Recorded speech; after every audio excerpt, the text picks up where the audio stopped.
2024 का चुनाव इंडिया गठबंधन ही जीतेगा और भारत के अगले प्रधानमंत्री राहुल गांधी ही होंगे, यह तय है। अब बात कर लेते हैं देश में चल रहे उठापटक की, देश में लोगों के अपने अपने चैलेंज की, लोगों के अपने अपने जोड़ तोड़ की, या लोकतंत्र के बन रहे मजाक की, और नरेंद्र मोदी के सपनों की। नमस्कार, मैं मनमोहन मिश्र एक बार फिर आप लोगों के बीच हाजिर हो चुका हूं। दोस्तों, मैंने कहा कि 2024 का चुनाव इंडिया गठबंधन ही जीतेगा और भारत के अगले प्रधानमंत्री राहुल गांधी ही बनेंगे। ये दो बातें तय हैं। अब इसके बाद कोशिशें क्या हो रही हैं, परिणाम क्या निकलेंगे और कितने उठापटक होंगे, यह चर्चा का विषय हो सकता है। आप लोग सुन रहे होंगे, देख रहे होंगे, समझ रहे होंगे। अगर बात भारत जोड़ो न्याय यात्रा की जाए तो मणिपुर से चली भारत जोड़ो न्याय यात्रा शायद अब उड़ीसा में है और इसके बाद शायद उत्तर प्रदेश में प्रवेश करेगी या जो भी, लेकिन अपने गंतव्य पर भारत जोड़ो न्याय यात्रा बखूबी और पूर्ण क्षमता के साथ और देश के आम आदमी के विश्वास के साथ, समर्थन के साथ, सहयोग के साथ आगे बढ़ रही है। दोस्तों, बीच बीच में जैसे भारत जोड़ो यात्रा वेस्ट बंगाल पहुंचती उसके पहले ही ममता बनर्जी ने ऐलान कर दिया कि वो अलग से चुनाव लड़ेंगी। उसी तरह से जब बिहार पहुंचने वाली थी भारत जोड़ो यात्रा, उससे पहले नीतीश एक बार फिर खूंटा तोड़कर भाग गए, यानी बेपेदे के लोटे की तरफ लुढ़क गए। इसी तरह से उत्तर प्रदेश से भी ऐसी ही खबरें आ रही हैं। झारखंड का आपने देखा, झारखंड जब भारत जोड़ो यात्रा पहुंची उससे पहले नरेंद्र मोदी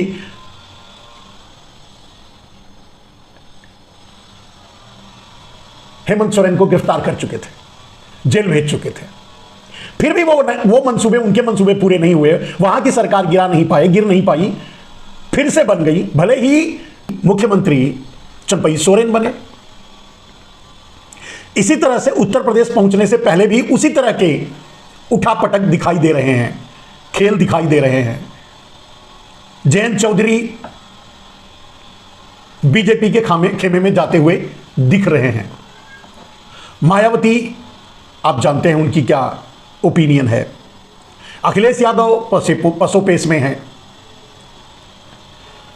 इसी तरह से दूसरे प्रदेशों की बात जहां शायद थोड़े दिनों के, एक आध दिन के लिए पहुंचे, जैसे महाराष्ट्र में चल रहा है या और जगह, सब जगह मोदी के शूटर लगे हुए हैं वहां के लोगों को डराने में, तोड़फोड़ करने में, वहां के लोगों को डरा करके चुनाव मैदान से भगाने में, या आप जो भी समझ लीजिए। माने मोदी का प्रयास यह चल रहा है कि इंडिया गठबंधन ना रहे। लेकिन अब बात यहीं से शुरू होती है मेरे दोस्त, कि मोदी यह भूल जाते हैं कि इंडिया गठबंधन राहुल से शुरू होकर राहुल पर खत्म होता है। इंडिया गठबंधन में जितने लोग आएंगे और जितने लोग जाएंगे उससे कोई फर्क नहीं पड़ने वाला है। इंडिया गठबंधन के साथ पिलर की तरह खड़े होने वाले दक्षिण के राज्य या दक्षिण की पार्टियां या दक्षिण के लोग ताल ठोक कर खड़े हैं और खड़े रहेंगे अंत तक। कोई बदलाव नहीं होगा, कोई उठापटक नहीं होगी। उठापटक वहीं होती है, आप समझते हैं, टिप्पणी ठीक नहीं। लेकिन यह मानकर आप चलिए कि मैंने कहा इंडिया गठबंधन राहुल से शुरू होकर राहुल पर खत्म होता है। तो इंडिया गठबंधन में कांग्रेस है, कांग्रेस का यह सपना है, कांग्रेस का यह सपना था और है इंडिया गठबंधन बनाना। कांग्रेस कहीं नहीं जा रही है और जब तक कांग्रेस है इंडिया गठबंधन है। भले उसमें एक पार्टी हो, दो पार्टी हो, चार पार्टी हो, 10 पार्टी, 20 पार्टी, चाहे जो हो, चाहे जो रहे, चाहे जो जाए, चाहे जो आए, कोई फर्क नहीं पड़ेगा रिजल्ट में। यही मैं कहना चाहता था मेरे दोस्त। इसीलिए मैंने कहा कि इंडिया गठबंधन जीतेगा और राहुल गांधी प्रधानमंत्री भी बनेंगे। इसमें कोई बदलाव नहीं होगा, इसमें कोई परिवर्तन नहीं होगा। बाकी के परिवर्तन चाहे जितने आपको देखने के लिए मिल जाएं, कुछ का मैंने जिक्र किया और जिनका मैंने जिक्र किया ये उनके सोचने की बात हो सकती है। वो खुद को इंडिया गठबंधन नहीं मानते होंगे, जो खुद को इंडिया गठबंधन नहीं मानते होंगे, जिन्हें इंडिया गठबंधन की जरूरत नहीं होगी, वो आएंगे भी और जाएंगे भी। नीतीश कुमार जैसे लोग या चाहे जो भी हो, नाम लेने से क्या फायदा, क्योंकि वो इंडिया गठबंधन को अपना नहीं मानते। आए कुछ पाने के लिए, जो सोच के आए नहीं मिला चले जाएंगे। वो ये नहीं समझते कि इंडिया गठबंधन उनका है। अगर ये समझते कि उनका है तो जाते क्यों। इसी तरह से कितने आएंगे कितने जाएंगे, लेकिन जो फाइनल रिजल्ट आना है उसमें कोई परिवर्तन नहीं होगा। इंडिया गठबंधन जीतेगा, राहुल गांधी भारत के अगले प्रधानमंत्री बनेंगे। ये तीसरी बार अभी के संदर्भ में मैंने कहा। मेरे दोस्त, पहले समझने की कोशिश कीजिए कि इंडिया गठबंधन की जरूरत किसको है और सरकार कौन बनाएगा। आप भी कहेंगे, हम भी कहेंगे कि जनता जनार्दन। वोट देश की जनता जिसको देगी वो जीतेगा और सरकार बनाएगा। देश की जनता के हालात क्या हैं आप खुद सोच लीजिए। जिन युवाओं को अग्निवीर के नाम पर ठगा गया, जिन युवाओं को नौकरी ना दे करके अग्निवीर के नाम पर वॉचमैनी दी जा रही है, क्या किसी जयंत चौधरी या किसी मायावती या किसी ममता बनर्जी के पीछे जाएंगे? आप सोच के देखिए। जरूरत इंडिया गठबंधन की किसको है, देश की आम जनता को या देश के नेताओं को? और जिनको जरूरत है वो किसी भी कीमत पे इंडिया गठबंधन से जुड़े रहेंगे, इंडिया गठबंधन के साथ रहेंगे। और वो आप देख रहे हैं राहुल गांधी जहां भी जा रहे हैं, जो उनको रिस्पांस मिल रहा है आम आदमी का, ये जो मैं कह रहा हूं वो बताता है, प्रूव करता है। तो कोई नेता आए जाए रहे, ना तो वो वोट देने वाले हैं, ना तो वो वोटर हैं, ना तो वो निर्णय देंगे।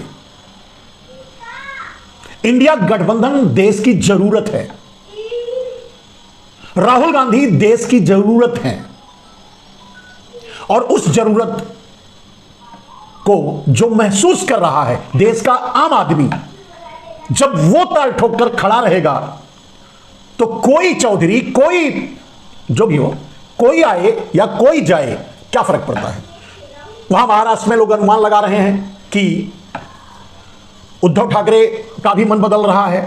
राज ठाकरे तो वैसे भी, या शरद पवार वैसे ही ढीले पड़ गए हैं, उनका तो चुनाव चिन्ह भी छीन लिया गया है। यही काम तो उद्धव ठाकरे के साथ भी हुआ है।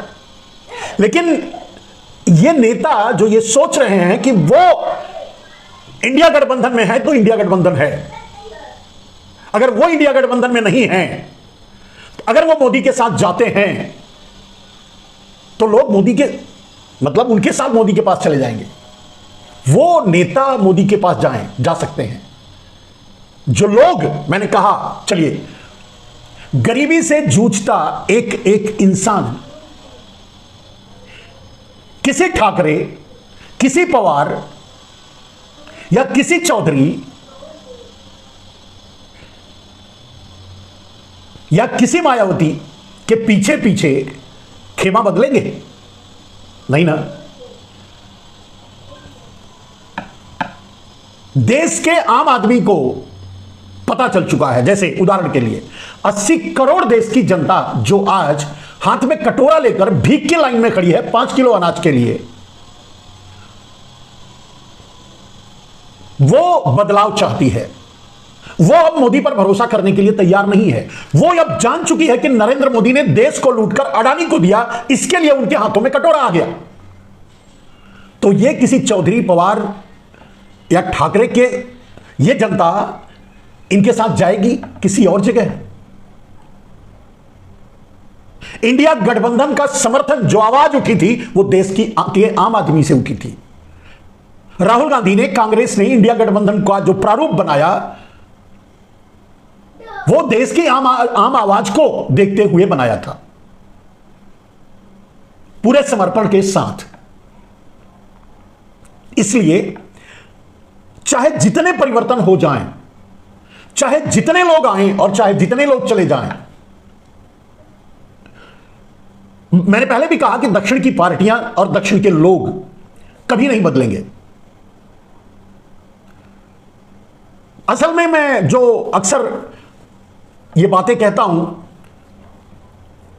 कि जो अपनी बात का नहीं वो अपने बाप का नहीं, और इस थियरी पर, इस बात पर जो बुजुर्गों ने कभी कहा था या कभी कहते थे, जिसे मैंने सुना था, जो आप लोगों के सामने रखा, इस थियरी पर दक्षिण भारत पूरी तरह से खरा उतरता है। जो कहता है वो करता है और उसी पे टिका रहता है।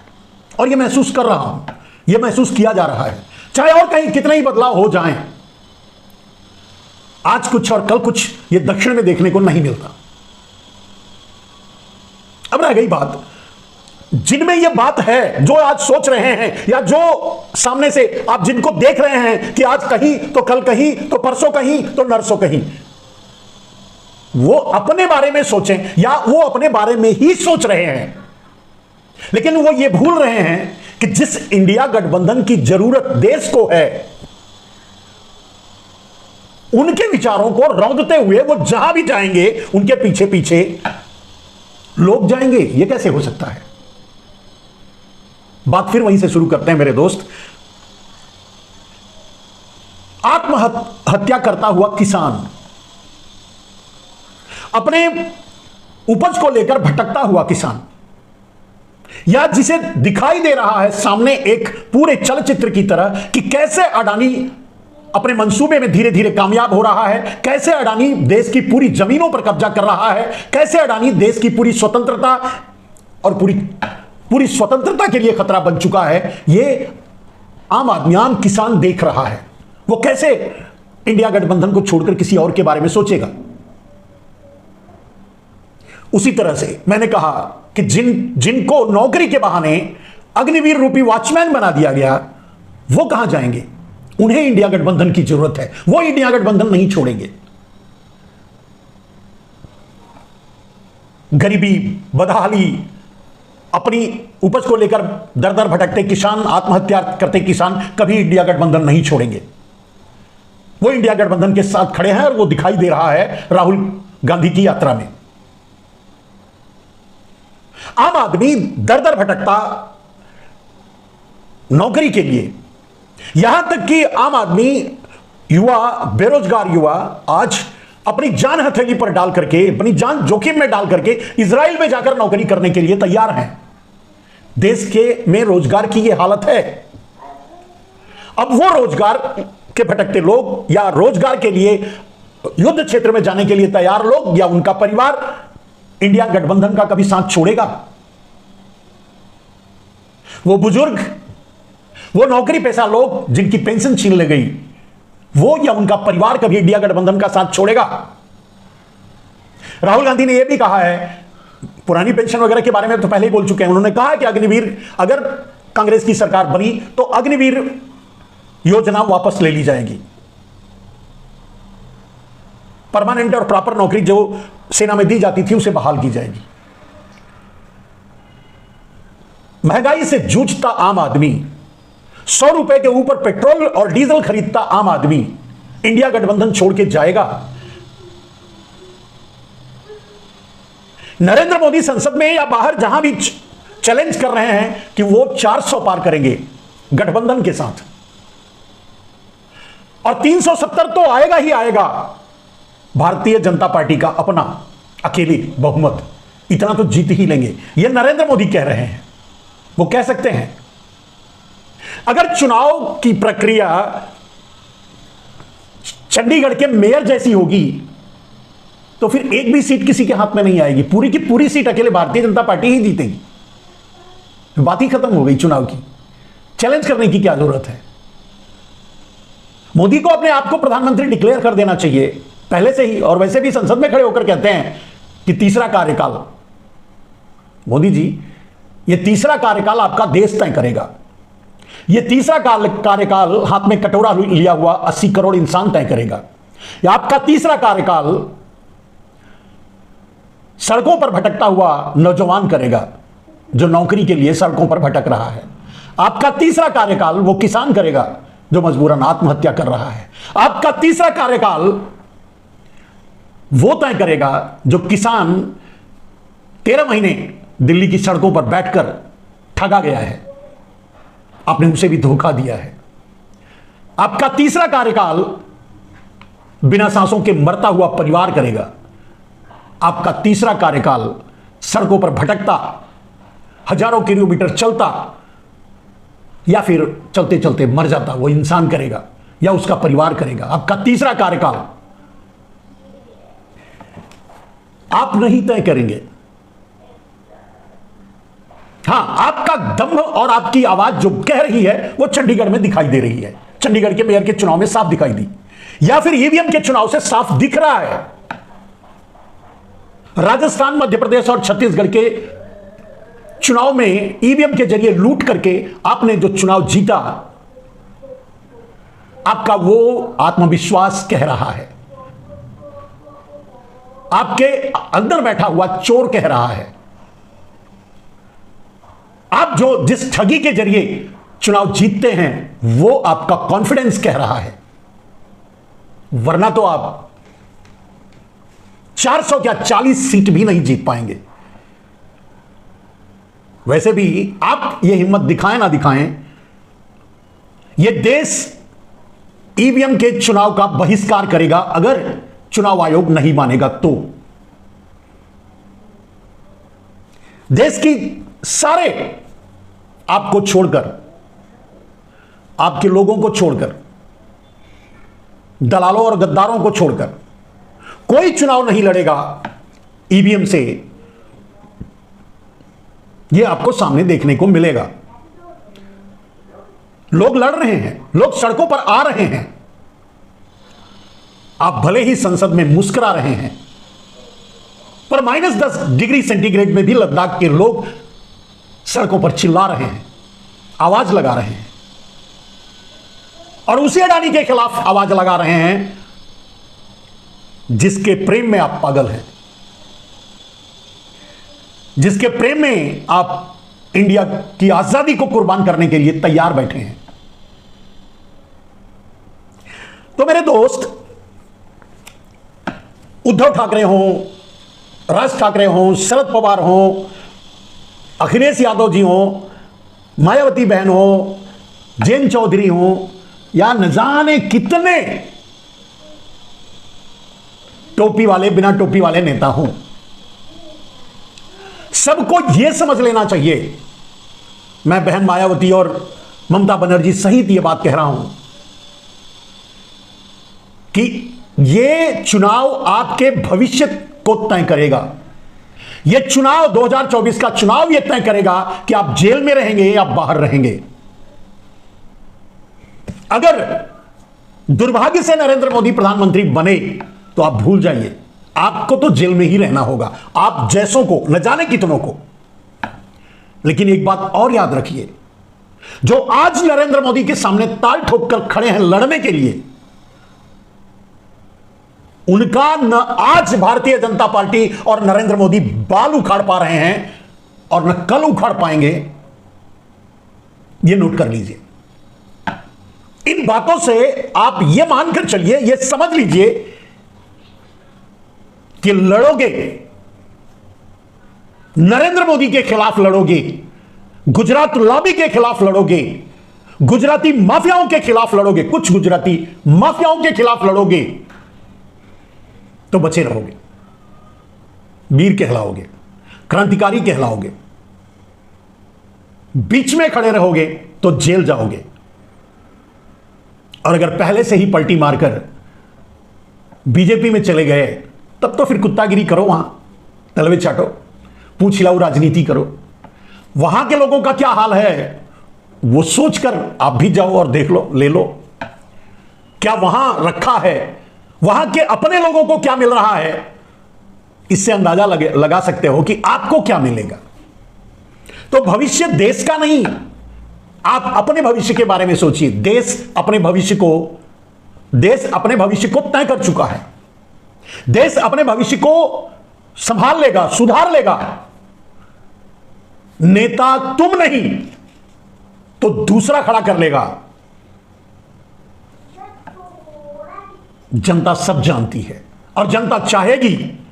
आप जनता नहीं खड़ी कर सकते, यह आपकी ताकत में नहीं है, आपके हाथ में नहीं है। लेकिन आप जैसे हजारों नेता ये जनता तय कर सकती है, बना सकती है, रातों रात बना सकती है, एक दिन में बना सकती है, एक क्षण में बना सकती है। और जब जनता ने यह तय कर लिया है कि नो मोर नरेंद्र मोदी, अब और नहीं, जब जनता ने यह तय कर लिया है, यह जान लिया है कि उनका प्रधानमंत्री उनका नहीं, वो तो अडानी का चौकीदार है,